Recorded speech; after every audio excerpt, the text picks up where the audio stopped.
Hello mga adventure, for this video may tips naman ako sa inyo itong paggamit itong handbrake. Kasi karamitan sa atin pag hihinto tayo, lagay agad dito sa handbrake, tapos saka mag brake agad sa P park.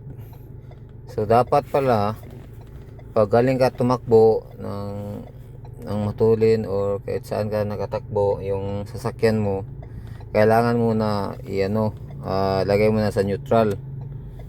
Dito sa N neutral. Ganito pa siya, nakatakbo drive. Tapos pag hinto ka na, lagay mo na sa neutral, tapos saka handbrake, tapos saka mo ilagay sa park. Yan ang tamang proseso sa paggamit ng park.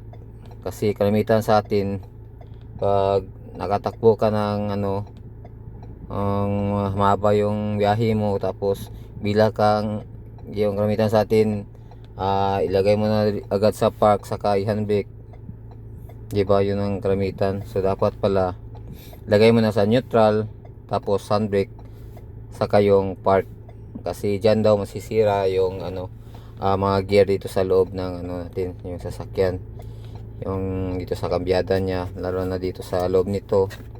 Si kalimitan dito yun masisira yan. Kaya pag maniho tayo, tapos hinto na tayo, lagay muna natin sa neutral, galing sa drive, lagay mo na sa neutral, saka mag handbrake, tapos handbrake saka ilagay sa park.